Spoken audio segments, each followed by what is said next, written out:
Number 11, Thermodynamics. First one is the introduction paragraph. Okay,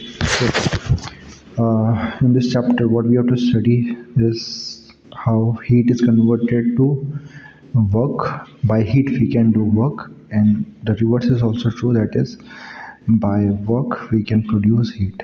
Okay, so this process we have to study, and in detail we have to study. So first, look at the introduction paragraph. In previous chapter, we have studied thermal properties of matter.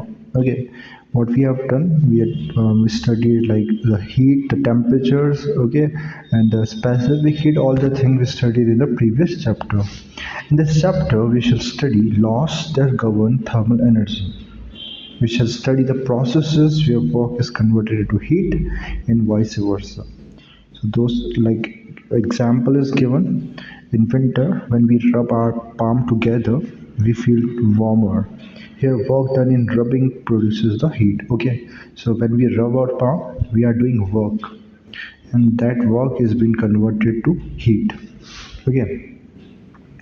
Conversely, in a steam engine, the heat of the steam is used to do useful work. In a steam engine, the heat of the steam is used to do useful work in moving the piston, which in turn rotate the wheels of the train. Okay, so what we see in a steam engine, um, okay, when we put coal in the that engine, okay, you have seen in the movies like when you put the coal in the engine, then it burns and it produces heat. Okay, and that runs the that heat produces the work and rotate the wheels. Okay, so what we have to study in this chapter in the two processes. In physics, we need to define the notion of heat, temperature, work more carefully. Historically, it took a long time to arrive at the proper concept of heat. Before the modern picture, heat was regarded as a fine, invisible fluid filling in the pores of a substance. So, what was the first understanding of heat? That it is a kind of a fluid, invisible fluid. Okay, that is inside the pores of a substance. On contact between a hot body and a cold body, the fluid called caloric flowed from the colder to the hot body. So it was a misconception that this invisible fluid flows from cold body to hotter body. That is called the caloric, this fluid heat. This is similar to what happens when a horizontal pipe connects to tanks containing water up to different height. Okay, so if you know there are two containers that they are at different height, like suppose the water tank at greater height, then the water flows from that to the lower tank through the pipe. Similarly, from the cold body, it was imagined that heat flows from colder to hotter body. Likewise, in the caloric picture of the heat flows until the caloric levels equalize. Okay, until when the water level will keep on flowing in the tank when they will equalize. Okay, similarly here, heat flows until the caloric levels equalize. In time, the picture of heat as a fluid was discarded in favor of the modern concept of heat as form of energy. But later, it was realized that heat is not a fluid, actually, it is a form of energy. An important experiment in this connection was due to Benjamin Thompson in 1798. He observed that boring of a brass cannot generate a lot of heat, indeed, enough to boil water. ठीक है? Okay, so what he observed when he bored that is put holes in a brass cannon, a hot of heat was generated. Okay, more significantly, the amount of heat produced depended on the work done, but not on the sharpness of the drill. Okay, it is not like if we bore more deeper, that will produce more heat, or the more sharper the hole is. Okay, instead, the more work was being done, okay, by the horses. Okay, they were doing the more work, then more heat was being developed. So this was clear picture that work was being converted to an energy. Okay, and not that some fluid was flowing. So that fluid picture was discarded from this experiment. In the caloric picture, a sharper drill would scoop out more heat fluid from the pores, but this was not observed. A most natural explanation of the observation was that heat was a form of energy, and the experiment demonstrated conversion of energy from one form to another form, work to heat. Okay, so this is the more a simple explanation, or a more convincing explanation was like, um, energy converts to another form, or from work to heat. Okay, so this is the base of the whole chapter. Here we study that how doing work, we convert work to heat. Okay, or by heat we can do work, and we can convert energy to different form. That we have to understand in this chapter. Okay, so this chapter, as you know, this is the thermodynamics. Thermodynamics is the branch of physics that deals with the concept of heat and temperature, and the interconversion of heat and other forms of energy. So, what we have to study in this branch or this chapter about heat and temperature, and also interconversion of heat in, I told you, different forms of energy. Thermodynamics is a macroscopic science. It deals with bulk systems and does not go into the molecular constitution of matter. In fact, its concepts and laws were formulated in the 19th century before the molecular picture of the matter was formally established. Okay, I'll give you an example to let you understand this. Okay, suppose I can have a company. Like, take example of a company or a factory, and there are so many employees or the laborers working in the factory or the company. Okay, now obviously the company is being run, or is based on the employees. If there are no employees, there will be nothing like a company. Okay, the employee makes the company, we can say. But the other thing is, like, we in this picture, what we are concerned is about the company, what the company do, or what the company produces, rather than what what we are not concerned with the employees. Okay, so here, similarly here, in thermodynamics, what we are concerned is not about the molecules that constitute the gas or the working substance, but we are concerned with the overall, what the gas volume is, what pressure is, what the temperature is, although this parameter are based on the molecules. Okay, and for those things we will look at another chapter, kinetic theory. In that we will see that that we will, of those concept of the particle, we are considering that chapter. But here we'll totally focus our attention on the bigger picture, the macroscopic picture. Okay. Okay, so thermodynamics description involves relatively few macroscopic variables of the system, which are suggested by common sense and can be usually measured directly. Okay, a microscopic description of a gas, for example, would involve specifying the coordinates and velocities of a huge number of molecules constituting the gas. Okay, when talk about the microscopic description of a gas, what we have to do, we have to specify coordinates and velocity of each and every particle and a large number of particles. The description and kinetic theory of gas is not so detailed, but it does involve molecular distribution of velocity. Okay, even when we talk about the kinetic theory of gases, when we go to the molecule level, it is not like we are concerned with each and every molecule.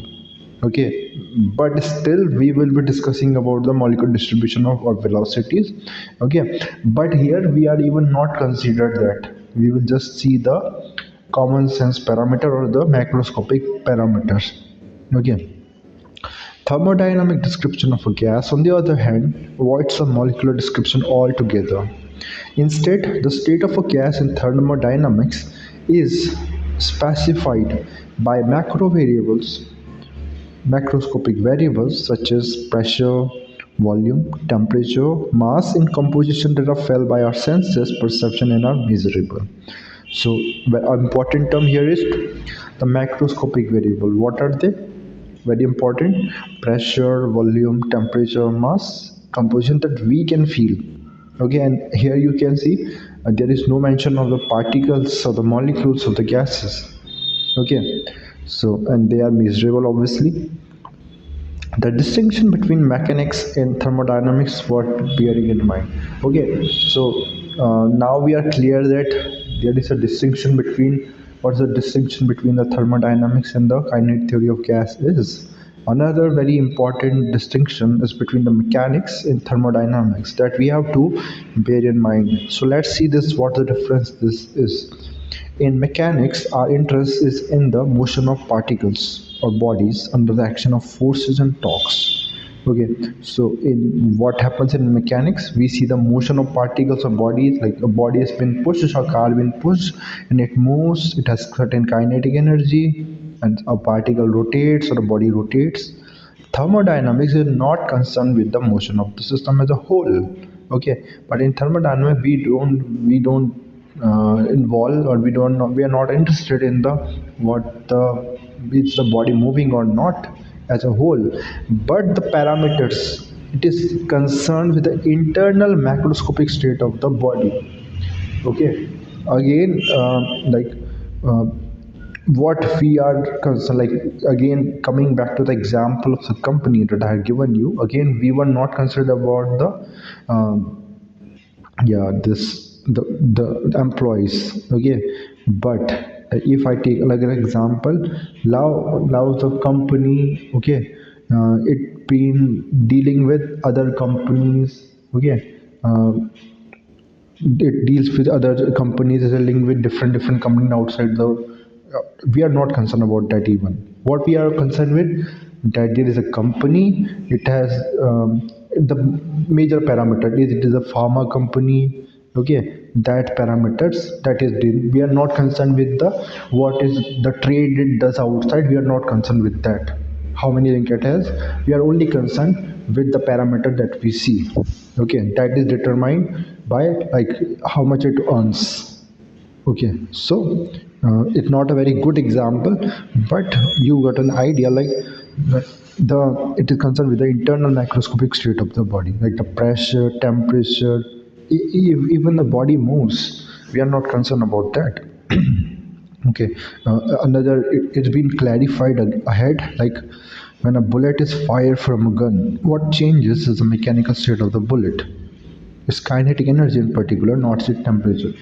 Okay, now you see, uh, if there's a bullet and it is fired, it start moving. Okay, so its kinetic energy changes. Okay, potential kinetic energy being changed, but we are not concerned with that. We are. It doesn't change the temperature. We are concerned with temperature. So just remember the parameter we are concerned: pressure, volume, temperature. That will depend. That will through the internal properties. Okay, we are concerned with that. We will not look on the detail like how it is through that, but we are concerned because the parameter due to the internal properties, and we are not concerned with the what is doing on the outside also. Okay, so very tiny distinction between the three branches that we have to be clear about. Okay, when the bullet pierces a wood and stops, the kinetic energy of the bullet get converted into heat, changing the temperature of the bullet and the surrounding layers of the hood. Okay, now if the bullet is hits about something, okay, its kinetic energy converted to heat and its temperature changes. Okay, so temperature is related to the energy of the internal motion of the bullet, not to the motion of the bullet as a whole. Okay, even the bullet speed goes from say to 0 to 200 to 200 or 1000. Okay, and suppose it is traveling in vacuum, will its temperature change? I'll say no, it will not change. Okay, so we are not concerned with that, but even there is a when it stops and it hits something, then the kinetic energy will be converted to heat energy, and now the temperature changes, and we are concerned with that. So you must got an idea, and you have to just think about it and understand the clear distinction between the three branches. Very subtle differences there, but it is difference. Now again, now we can ready to jump to the next topic, that is thermal equilibrium. Equilibrium in mechanics means that the net external force and torque on a system are zero. As you have learned that when we say that equilibrium in mechanics, like there are a number of forces acting on a body or a number of torque acting on a body, but the net is zero. So we said that that body is in equilibrium. The term equilibrium in thermodynamics appears, just a second, in a different context. We say that the state of a system is an equilibrium state if the macroscopic variable that characterize the system do not change in time.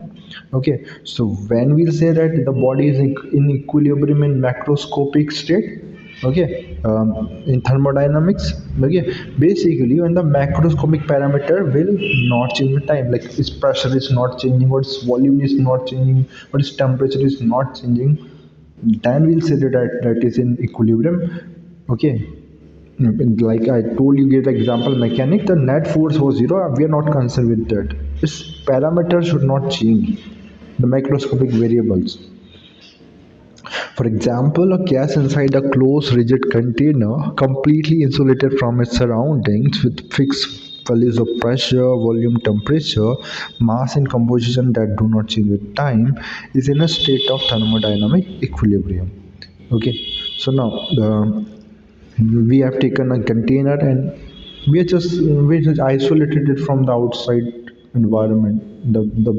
It insulated, the wall is adiabatic, okay, and no way the temperature nor the thing can change. Now it is in thermal equilibrium because this parameter, temperature will not change, volume will not change. So this is in thermal equilibrium.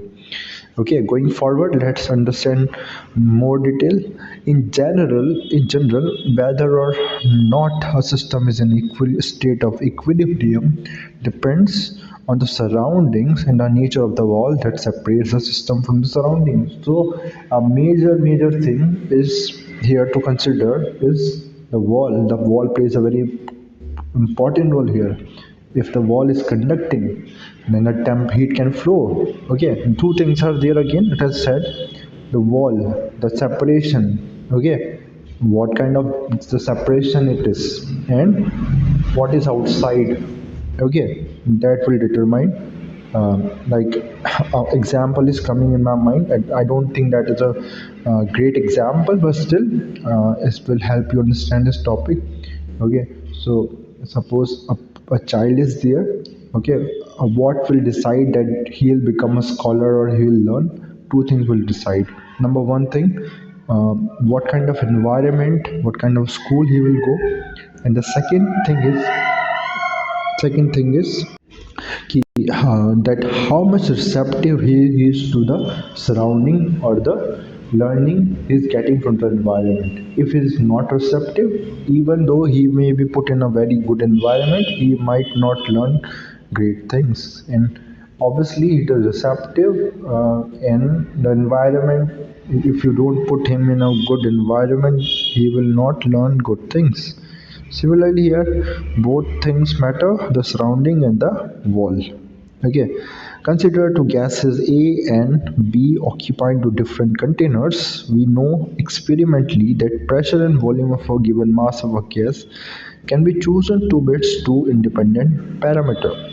Okay, there are two, you can see here, there are two gases, container A and B, and there are gas filled in these two containers. Okay, and okay, and there we are taking two parameters. Okay, pressure and volume, they are independent, like uh, there there are two different parameters. Okay, pressure and volume, although we'll see that in Boyle's law we have seen that if we keep the temperature constant, pressure is inversely proportional to volume. Okay, but that's a different thing, but we have chosen they are independent for now. Okay, let the pressure and volume of the gases be this pa pvv and pbvb. Okay, suppose, okay, so this first gas has pa pressure and volume va, and the second one has pb vb. Okay, and suppose first that two systems are put in a proximity but are separated by an adiabatic wall.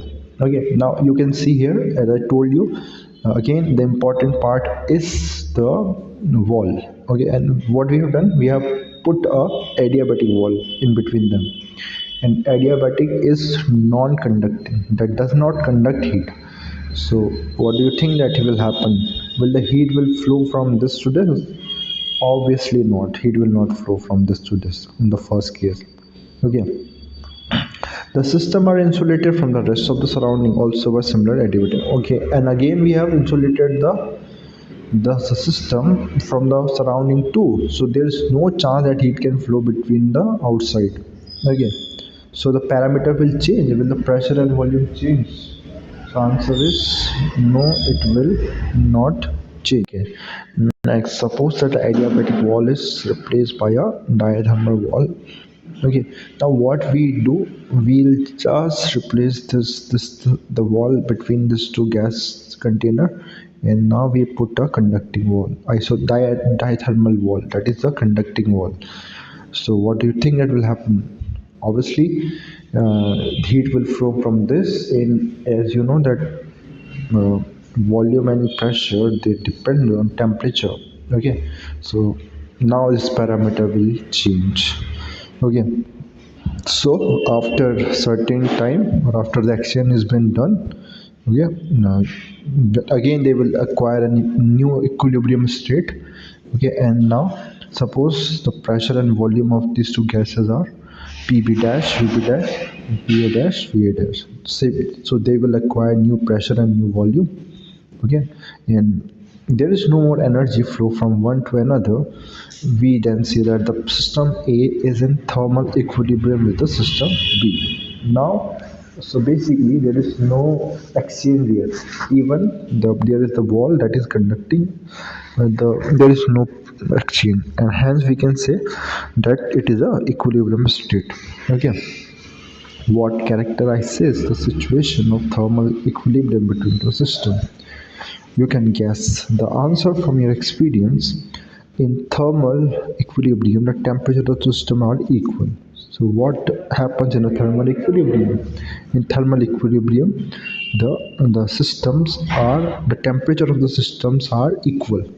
Okay, the temperature of the systems are equal because the heat is not flowing because they have attained the same temperature. Okay, we shall now how does one arrive at the concept of temperature in thermodynamics, and that is provided by the zeroth law of thermodynamics, a very obvious thing. Okay, but it is being formulated in form of a law. There are three laws that we have to study. The first law is obviously the zeroth law of thermodynamics.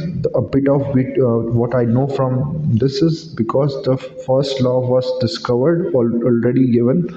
Okay, and there was a need for another law that was more important, or that should be preceding that this law, first law. So that why is given a name zeroth law. Okay, so let's understand zeroth law of thermodynamics. Imagine two systems A and B separated by an adiabatic wall while each is in contact with the third system C. Okay, you can see here there is a two walls in there are three systems actually, A, B, and C, and these two A and B are being separated by an adiabatic wall. I already told you what adiabatic means. It means that the wall is not conducting, but you see that A and C and B and C, there is a wall between them, and that is conducting a diathermic wall. So you can easily guess that A and C will be the, there will be heat flow, okay, and there will be thermal equilibrium between A and C. Similarly, for B and C, there will be thermal equilibrium. Okay, this is a very obvious law, but you need to understand the temperature it is given, it gives a temperature. Okay, the states of the system, their macroscopic variable will change until both A and B come to thermal equilibrium with C. Obviously, this will happen. As I told you that because the wall is diathermic or conducting, then there will be thermal equilibrium between A and C and also between B and C. After this is achieved, suppose that the adiabatic wall between A and B is replaced by a conducting wall and C is insulated from A and B by an adiabatic wall. Okay, so now what happens? Suppose this A and B wall is being it being removed. Okay, it is replaced by a diathermic wall. So do you think that heat exchange will take place between A and B?